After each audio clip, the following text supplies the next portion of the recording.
하나님의 말씀은 신약성경 요한복음 4장 13절로 15절 말씀입니다. 찾으신 줄 알고 제가 봉독하겠습니다. 예수께서 대답하여 이르시되 이 물을 마시는 자마다 다시 목마르려니와 내가 주는 물을 마시는 자는 영원히 목마르지 아니하리니 내가 주는 물은 그 속에서 영생하도록 솟아나는 샘물이 되리라. 여자가 이르되 주여 그런 물을 내게 주사 목마르지도 않고 또 여기 물길로 오지도 않게 하옵소서. 아멘. 오늘 본문 1절에 보면 이렇게 말씀합니다. 예수께서 제자들을 삼고 세례를 베푸시는 것이 요한보다 많다는 말을 바리새인들이 들은 줄을 주께서 아셨다라고 말씀합니다.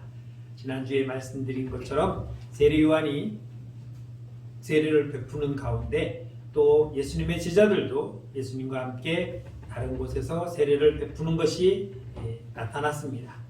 세례 요한의 제자들이 선생님, 저쪽에서 예수라는 분이 제자들과 함께 세례를 베푸는데 사람들이 다 저쪽으로 가고 이쪽으로는 하나도 안 오네요 라고 하자 세례 요한은 그것이 당연한 것이다 라고 말하면서 그는 흥하여야 되고 나는 쇠하여야 된다 라고 말씀합니다.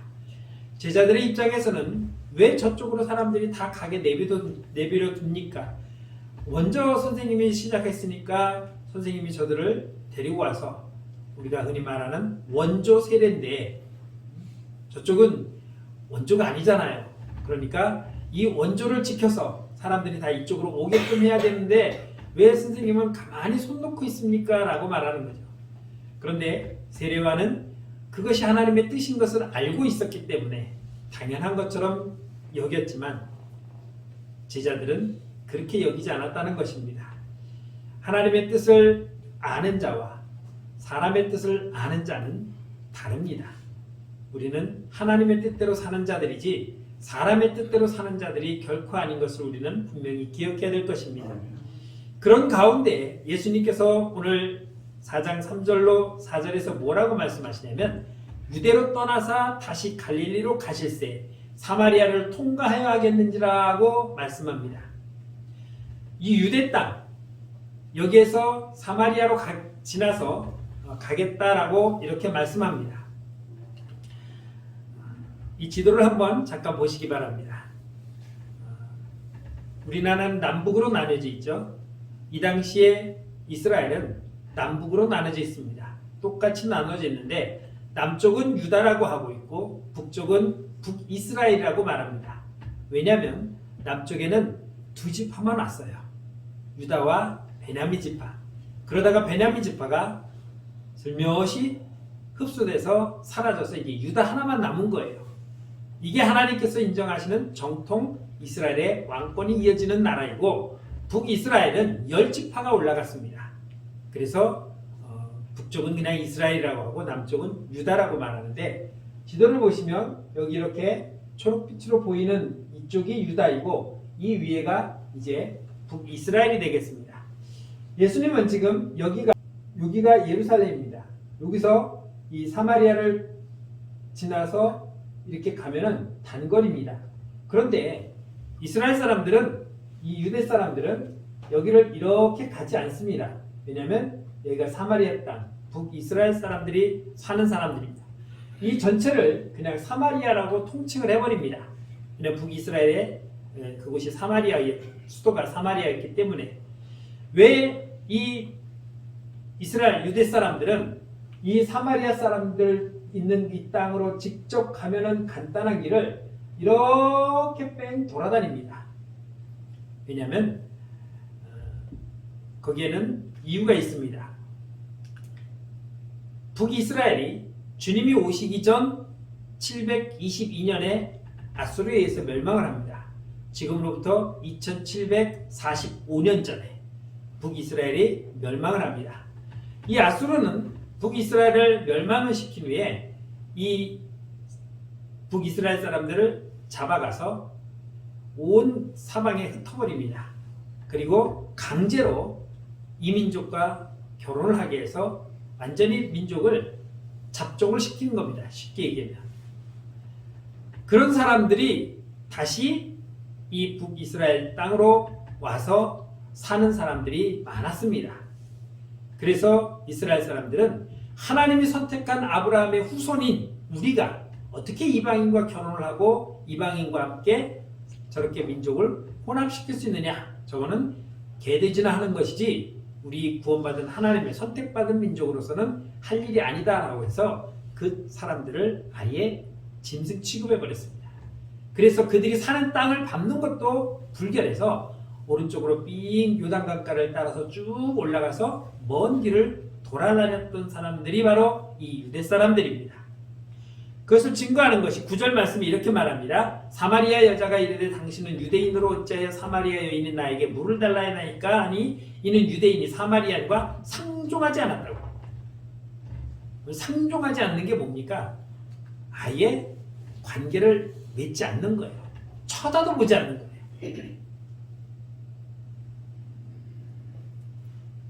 이렇게 쳐다도 보지 않는, 상종도 하지 않는 사람들이 살고 있는 그 땅을 지금 예수님께서 가겠다는 거예요. 예수님과 제자들은 유대인입니다. 그러니까 제자들도 당황스러웠을 겁니다. 아니, 왜 하필 그 인간 같지도 않은 그 사마리아로 해서 왜 우리가 가야 합니까? 차라리 우리 다니던 길로 갑시다. 이 사마리아는 아수르 사람들에 의해서 북이스라엘 사람들이 철저하게 아주 파괴시켜버린 겁니다. 그 이유가 뭔지 아십니까? 그 이유는 다른 것 아닙니다. 그 민족들이 모여 살면은 거기서 반란이 일어나기 때문에 그들이 점령한 땅이 얼마나 넓으냐면은 여기가 이스라엘입니다. 여기가 지금의 이제 레바논이고 여기가 시리아, 요르단, 이쪽에 사우디아라비아, 여기가 이제 쿠웨이트 지역입니다. 이 아수르라고 하는 나라가 여기인데 지금 이만큼 다 정복을 해버렸습니다. 정복을 하면서 이스라엘 백성들을 잡아다가 이렇게 여기다 뿌리고 여기다 뿌리고 여기다 뿌리고 여기다 뿌리고 이렇게 여기까지 다 흩어버려서 또 여기에 점령한 나라들의 사람들과 다 흩어서 그냥 다 막 혼합을 시켜버린 거예요. 그러니까 술수성들이 전부 다 없어진 그러한 사람들입니다. 그리고 우리가 잘 아는 여기가 바로 니느웨입니다. 니느웨는 아수르의 수도예요. 생각나죠? 누가 생각납니까? 요나가 생각나요. 이 아수르에 가서 하나님이 복음을 전하라고 하니까 요나로서는 가고 싶은 생각이 없는 거죠. 아직까지는 멸망되지 않았지만 우리를 끊임없이 괴롭히고 있는 저 아수르 나라가 멸망해야 되는데 하나님께서는 요나에게 가서 복음을 전해라. 만일 40일 안에 회개하지 않으면 내가 이 성을 멸망시키겠다고 가서 전하라고 했을 때 요나는 거부하고 도망가 버렸습니다.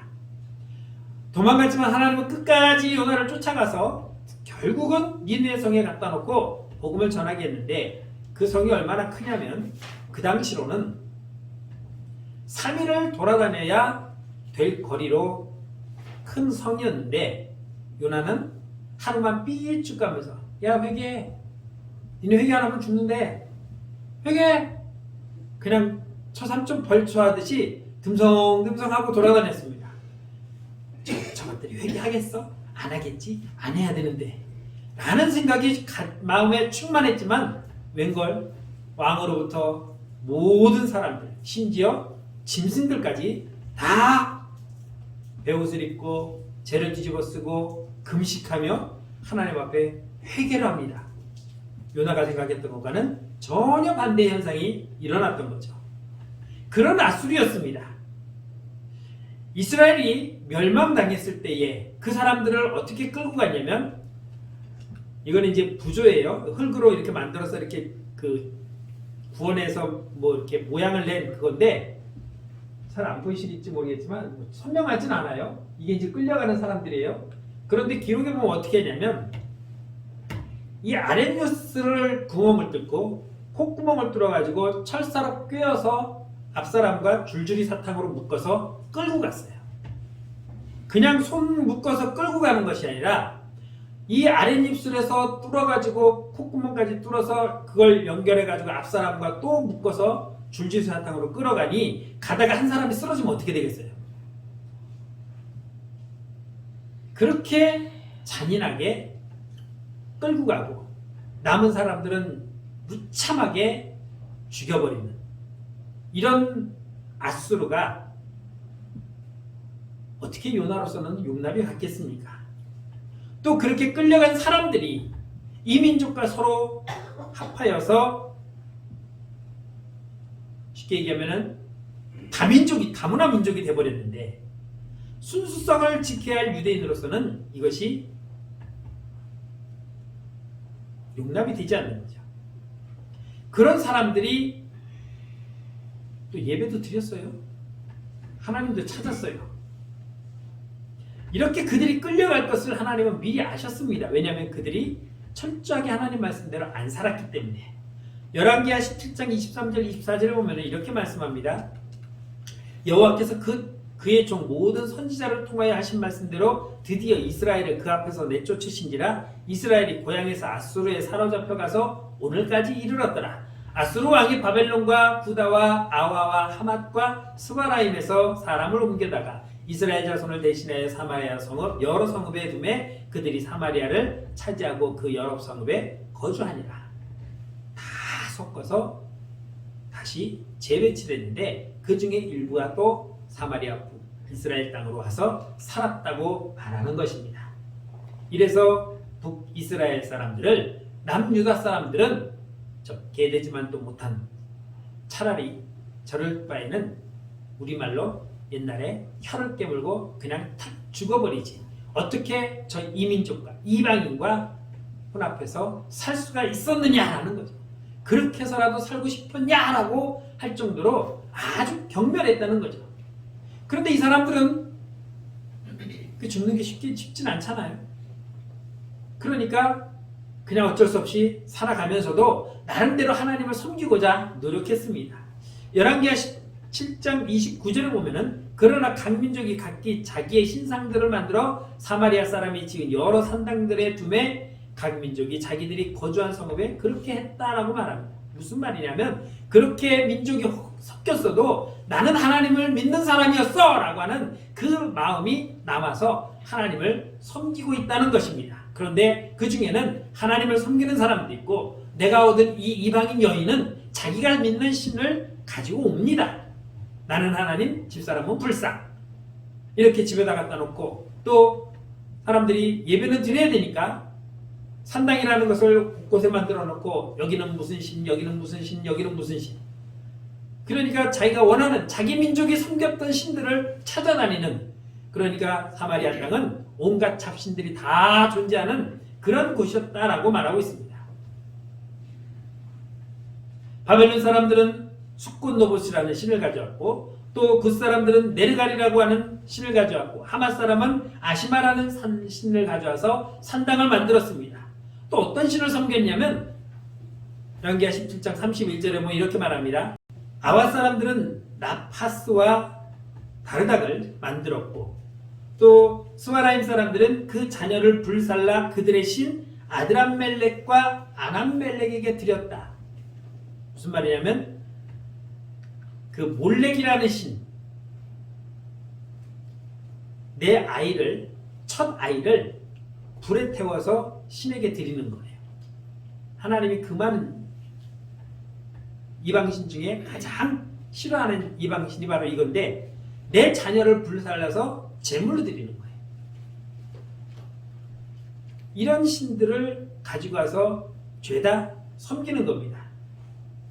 그러니 부부가 오늘 예배 드리러 가야지 하면 남편은 성경 들고 이쪽으로, 아내는 저쪽으로. 이게 그 상황에서 내 신앙이 제대로 만들어질 수 있었겠냐는 거죠.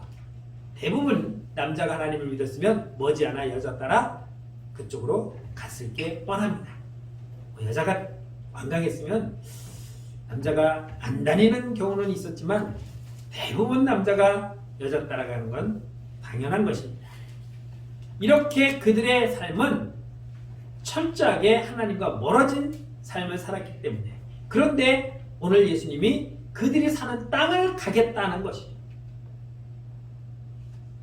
내가 사마리아를 통과해야 되겠다. 아이 주님, 왜 굳이 그렇게 갑니까? 그냥 가던 길로 갑시다.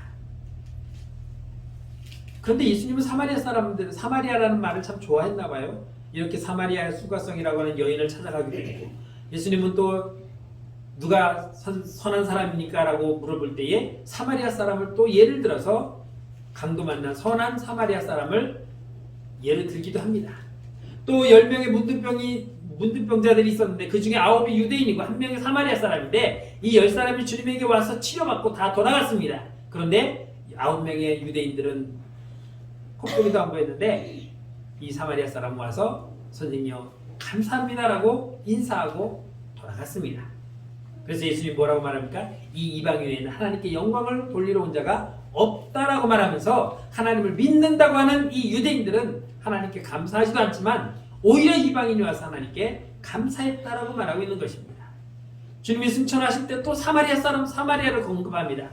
사도행전 1장 8절에 보면 너희가 성령에 임하시면 너희가 온 유대와 사마리아와 땅끝까지, 그냥 유대와 땅끝이라고 했으면 되는데 굳이 거기다가 또 사마리아까지 집어넣었어요. 그러고 보면 예수님은 이 사마리아를 굉장히 사랑하지 않았나? 그 이유가 무엇이겠습니까? 그들은 더 하나님 앞에 긍휼을 받을 만한 사람들이라는 것이죠. 요한복음 8장 48절을 보면 이렇게 말씀합니다. 대인들이 대답하여 이르되 우리가 너희를 사마리아 사람이라 또는 귀신이 들렸다는 말이 옳지 않느냐? 무슨 말이냐면 야 니네 선생님 혹시 사마리아 사람 아니야? 라는 거예요. 예수님이 하도 사마리아 사람들을 사마리아를 언급하니까 예수가 혹시 사마리아 사람 아니냐라고 하는 의심까지 받게 되었다는 것입니다. 예수님은 이 사마리아를 가면서 남들이 다 싫어하는, 남들이 다 외면하는 그곳에 하나님의 은혜를 나누시려고 하는 그 모습을 우리가 볼 수 있습니다. 굳이 예수님은 먼저 찾아갔습니다. 그 찾아가서 아무도 나돌아다니지 않는 정오에 물을 길러오는 한 여인이었습니다. 우리 올여름에 참 더웠죠. 이스라엘의 이 여름의 한 정오는 우리보다 더 뜨겁습니다. 그러니 아예 안 나오죠. 우리도 너무 더워서 한낮에는 그냥 안 나오잖아요. 그냥 좀 쉬지. 그런 틈을 이용해서 이 여인은 지금 물을 길러 나왔습니다. 상종도 하지 않는 인간들, 그런 사람들이 살고 있는 그 사마리아에 그 사마리아 사람들도 싫어하는 여인이 있었으니 얼마나 가련한 여자고 얼마나 멸시받는 여자였는가를 우리가 생각해 볼 수 있을 것입니다. 그런데 주님의 배려가 얼마나 큽니까? 제자들에게 뭐라고 말하냐면 너희가 가서 먹을 것을 구해오라.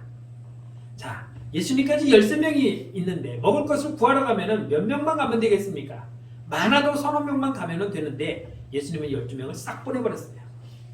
그리고 이 여인을 만나서 여인과 이야기를 나눕니다. 이 여인은 과거에 남편이 5이 있었고 지금 6번째 남자하고 살고 있는 것을 주님은 아셨습니다. 어떻게 이 여자가 6번째 남자하고 살 수 있었을까? 고대 근동의 그 당시 결혼 문화로 보면은 큰아들이 결혼을 했는데 자식을 낳지 못하고 죽으면은 그 동생이 이 형수를 아내로 맞이하는 것이 계대 결혼이라고 하는 이 결혼 풍습에 맞습니다. 그런데 둘째 아들도 결혼했는데 이게 또 자식 없이 또 죽었으면 그 밑에 셋째 아들이 또 결혼을 해야 되고 그렇게 해서 5번째하고 했는데 이 집이 아들이 5밖에 없어서 결국은 혼자여갖고 그냥 과부가 되어서 새로운 남자를 만났기 때문에 6번째다라고 생각해 볼 수도 있고 아니면 2-3명은 그렇게 했는데 결국엔 또 나와서 정상적으로 결혼했지만 이혼을 당해서 또 이렇게 됐겠다. 뭐 가지가지 생각해 볼 수 있는 건 많지만 문제는 6번째 살고 있는 이 남자도 내 남편은 아니라고 주님이 말씀합니다. 그리고 무엇보다도 지금 이 6번째하고 남자하고 사는데 그 여자가 창피함을 느끼고 있다는 거죠. 그러면 정상적인 부부가 아닐 수 있을 것이라는 것을 우리가 생각해 볼 수 있는 것입니다. 그런데 오늘 그 여인이 물길로 나왔다가 주님을 만났다는 것입니다. 여러분, 이 여인은 어떻게 보면은 우연히 주님을 만난 것 같지만 주님은 앞에서 말씀드린 것처럼 인간 취급받지 않는 사마리아 사람들이 살고 있는 그 사마리아 사람들로부터도 외면당하는 이 불쌍한 여인을 찾아오셨다라고 우리가 생각해 볼 수 있을 것입니다. 사람들은 이 여인의 과거를 알고 있습니다. 그리고 현재를 알고 있습니다. 그래서 사람들로부터 멸시당하고 이 여인도 그것이 부끄럽고 수치스러워서 다른 사람들이 나오지 않는 시간을 이용해서 굳이 그 땡볕에 물을 길러 지금 나왔던 이 여인이었습니다.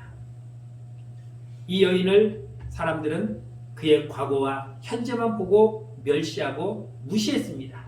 상종하지 않았습니다. 그런데 오늘 예수님은 이 여인을 만남으로 말미암아 이 여인이 미래에 어떻게 될 것인가를 아시고 이 여인을 찾아오신 것입니다. 오늘 요한복음 4장 39절에 보면 이렇게 말씀합니다. 여자의 말이 내가 행한 모든 것을 그가 내게 말하였도다. 증언함으로 그 동네 중에 많은 사마리아인이 예수를 믿었다라고 말하고 있습니다. 이 여인이 예수를 만난 이후에 동네로 들어가서 와보라! 내가 만난 사람을 보라! 이 사람이 메시아다라고 외칠 때에 사람들이 그를 통해 예수를 믿었다는 것입니다. 예수님은 이 여인을 통하여서 하나님의 뜻이 이루어지며 하나님의 나라가 확장될 것을 아셨습니다.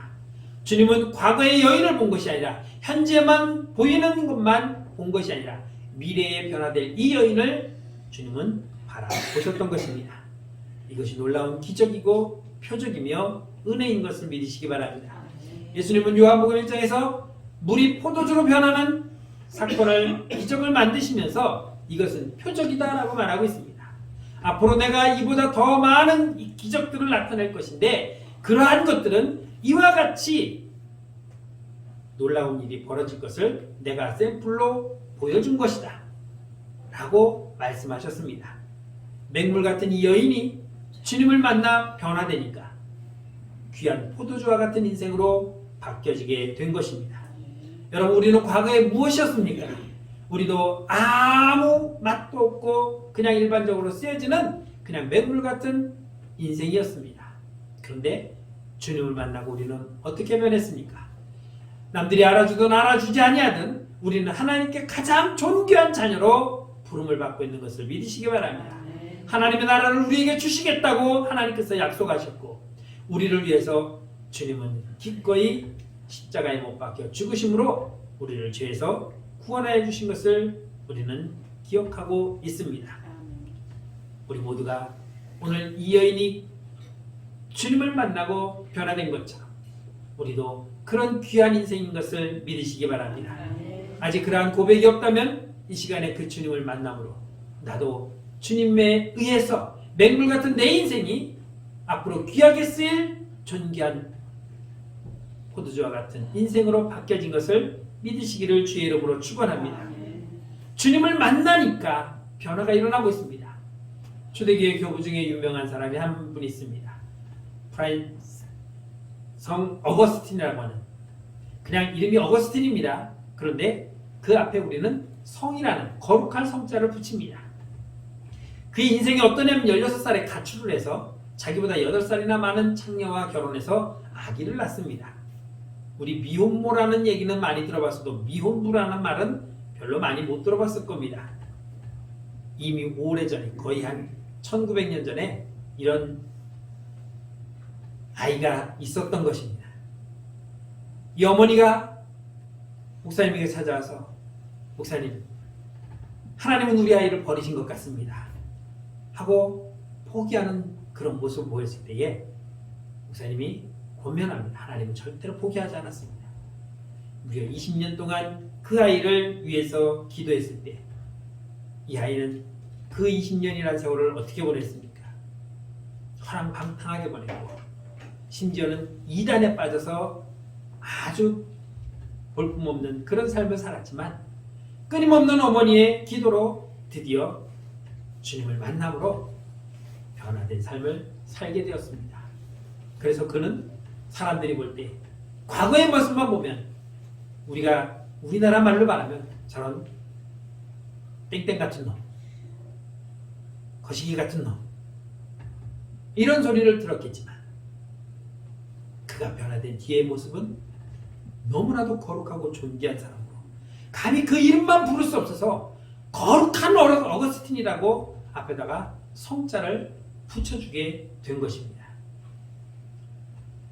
이런 사람이 외국에만 있는 거 아닙니다. 우리나라도 있었습니다. 저기 전남에 가면 천국의 섬이라는 곳이 있습니다. 중도라고 하는 섬을 비롯해 주변에 여러 섬이 있는데 그 옆에 섬에서 시집 온 여인이 한 명 있었습니다. 그런데 첫날 밤에 남편이 들어오질 않았어요. 그걸 우리는 뭐라 그러죠? 소박이라고 말합니다. 결혼하기 전부터 이미 다른 여자가 있었습니다. 결혼 생활은 그래서 불행했습니다. 돌아가고 싶어도 돌아갈 수가 없어요. 왜? 친정에서 입 하나 덜 짜고 시집 왔는데 어떻게 또 돌아갑니까? 죽으나 사나 온갖 박대를 받으며 살다가 이렇게 살다가는 안 되겠다 싶어서 차라리 죽자. 그래서 무트로 나갔습니다. 목포로 나가서 죽을 준비를 하면서 교회 들어가 설교를 듣다가 변화가 되었습니다. 죽으러 왔다가 살게 됐습니다. 그리고는 서울로 올라와서 지금 이 부천에 있습니다. 서울시인데 성결교 교단인데 어떻게 들어갔어요. 어지러. 그 당시에 받아주지도 않는 그 상황에서 어떻게 또 들어갔습니다. 그리고 전도사가 되어서 다시 고향 땅 중도로 와서 복음을 전하기 시작했습니다. 곳곳의 섬마다 다니면서 복음을 전했고 이곳에 교회를 11개 세웠습니다. 인구는 당시 한 2,000명 정도 되는데 어떤 과정이었는지 한번 보겠습니다. 전남 신안군 앞바다. 깊고 푸른 바닷길을 달려 들어가면 100여 개의 섬을 품고 있는 곳 증도가 보인다. 예로부터 보물섬이라 불렸던 증도. 그러나 이제 이 섬은 하나님을 노래하는 곳, 천국의 섬이라 불리고 있다.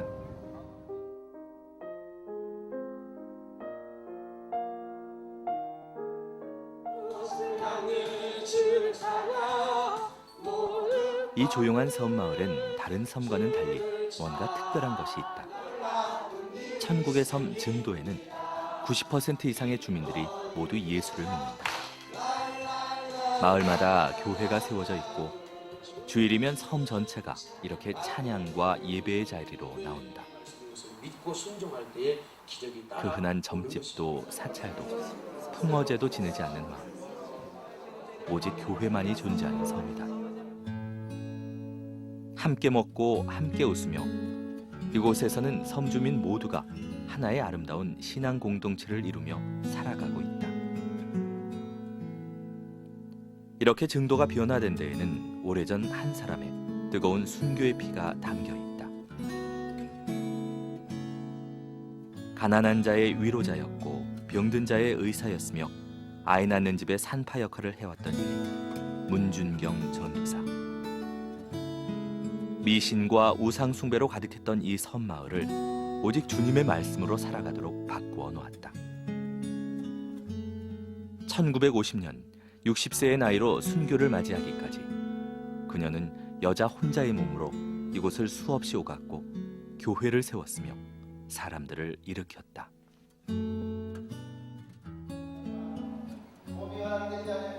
그렇게 죽기까지 이 땅을 사랑하며 복음의 씨앗을 뿌렸던 문준경 전도사로 인해 지금 모두 11개의 교회가 세워져 있다.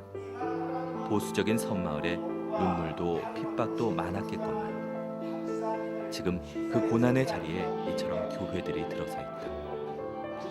그리고 그 구원의 축복을 섬마을 사람 모두가 누리고 있는 것이다.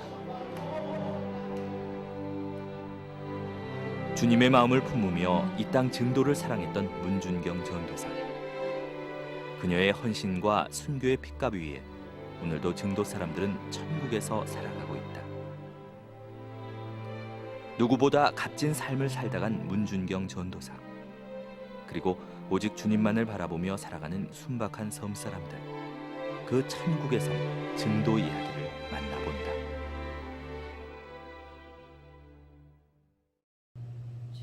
인구 한 2,000명 정도 되는 이 섬에서 지금까지 목사님들이 100명이 넘게 나왔어요. 그 중에는 대표적으로 우리 한국 기독교 대학생 선교를 위해서 세워졌던 CCC라고 하는 아주 큰 대학생 선교단체가 있는데, 그 선교단체에 주관하셨던 김준곤 목사님이라는 분도 이 섬 출신이었고, 또 우리 기독교 상담학 대학원의 아주 유명한 원장이십니다. 그 정태기 목사님이라고, 이분도 이곳 출신이고, 또 성경교뿐만 아니라 우리 기독교의 아주 큰 어른이셨던 이만신 목사님도 이 섬 출신이고, 굉장히 우리가 잘 아는 그런 목사님들이, 아주 유명한 목사님들이 이 섬에서 태어나서 이 섬에서 목회를 하게 되는 주의 종들이 된 것입니다. 그 전까지만 해도 풍어제를 지내고 고사를 지내던 곳, 이 중도에 없는 것이 있습니다. 무당이 없고 굿이 없습니다. 무당이 들어올 수가 없고 굿을 할 수가 없는 동네. 섬마다 95%가 믿는 섬도 있지만, 지난번 우리 장로회 수련회 때 가서 다시 한번 또 제가 두 번째 가서 봤는데, 그 옆에 섬에 100명이 사는데 100가구가 사는데 99가구가 예수를 믿는데요. 한 가구가 나중에 이사 온 집인데 아직 안 믿는데요.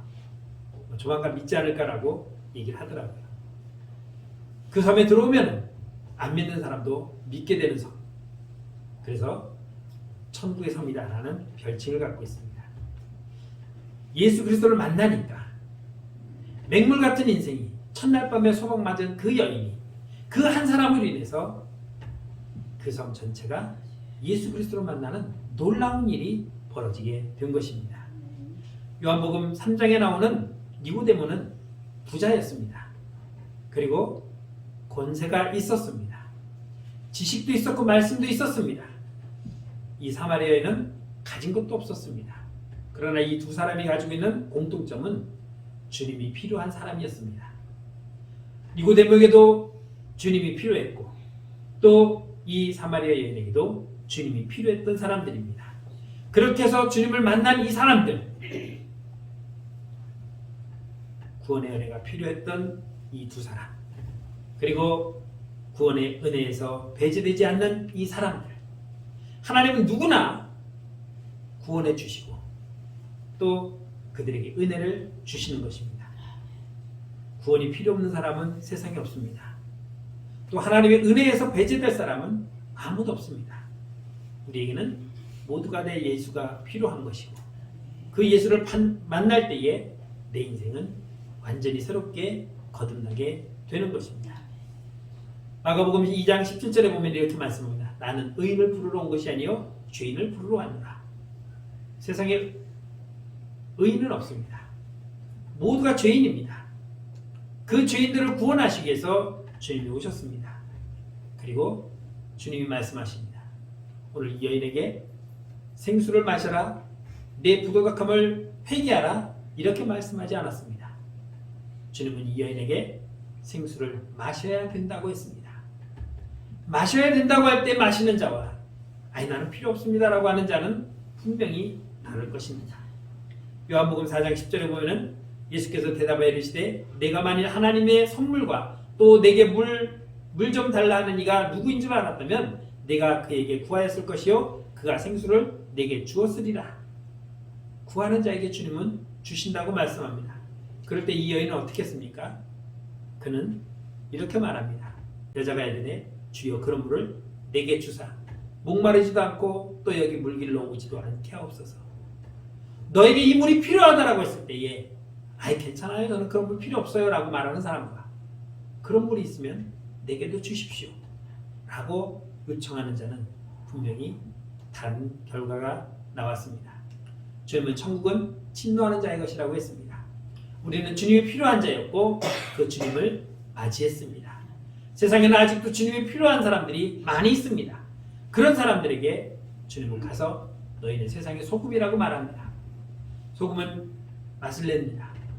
또 누구는 소금은 썩는 것을 방지한다고 말합니다. 그러나 오늘 주님은 너희는 세상의 소금이 돼 맛을 내야 된다고 말하고 있습니다.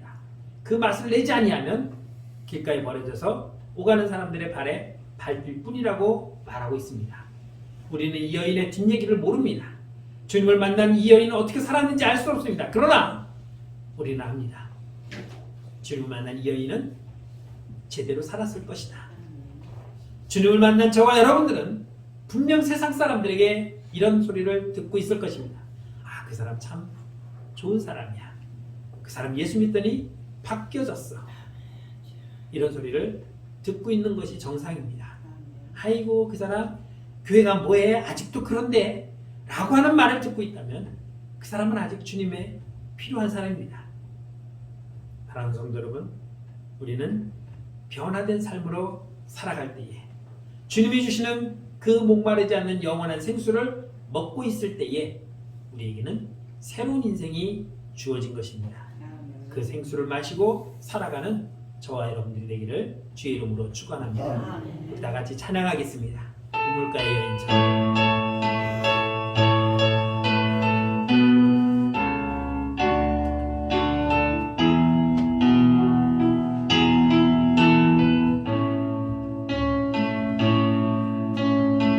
우물가의 여인처럼 난 구했네. 헛되고 헛된 것들을 그때 주님 하신 말씀 내 생애와 생수를 마셔라. 오 주님 채우소서. 나의 잔을 높이 듭니다. 하늘 양식 내게 채워주소서. 넘치도록 채워주소서. 참 좋으신 하나님 은혜를 감사합니다. 주님을 만나기 전에 우리는 갈급한 자였고 날마다 먹어도 목마른 그런 자들이었습니다. 주님, 그런 우리에게 찾아오셔서 영원히 목마르지 않는 물을 주신 것을 감사합니다. 이 생수가 우리 안에서 날마다 솟아남같이 이제 주님을 만나 목마르지 않는 우리가 아직도 목마름에 신음하고 있는 저 많은 사람들에게 찾아가서 주님의 생수를 전하며 나눠줄 수 있는 거룩한 성도의 삶을 살아갈 수 있도록 인도하여 주옵소서. 예수님의 이름으로 감사하며 기도드렸습니다. 아멘.